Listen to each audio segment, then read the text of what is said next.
Já. Það byrjað? Já. Maður getur sér stíðina hérna í leiknum og hún sagði að það er ekki húsum hæg og myndi tapa fyrir Áka í kvöld. Það kom aldrei til greina. Nei, mér langaði alveg að vinna, en þetta var ótrúlega erfitt og liðið var bara spilaði vel og þetta byrjaði frekar brösulega eins og við sáum kannski á stöðunni í leiknum, við fengum ekkert Við skorum ekkert allt og mikið af mörkum, en þú veist, varnarleikurinn hélt og það sem við lögum upp með, mjög sótt. Erfitt að koma á annan heimavöll.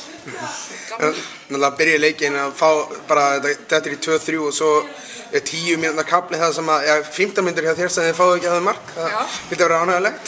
Mjög, alltaf gaman ef maður fari ekki á sig mörg, sko. En þetta bara, ég er mjög ánægð.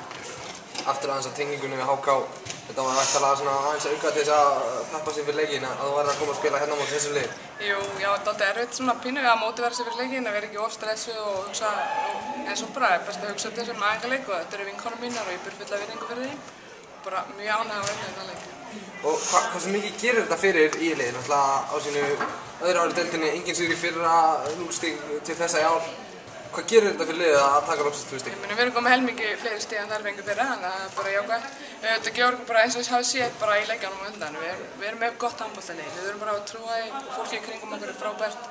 Bara, þú veist, þetta gefur allt og bara þess svona leikur gefur rétt að mynda hvernig við viljum spila. Og þetta er ekki eini sigurleikur í vetur? Nei, við ætlum okkur guld og bara, þú veist, þessar stelpur, það er frábært að við gefum mikið óvart, umgjörinn, þetta er allt frábært, við ætlum að fá fullt af stigum. Rétt í lokin, ég heyrði hvað að þú hefði verið með heilareisting, það var ekki að sjá þar í dag og var eitthvað tæpt? Nei, ég gerist hvað, fyrir 2 vikur síðan og ég bara reyði mig í gang og ég ætla ekki að missa þessari veislu, sko.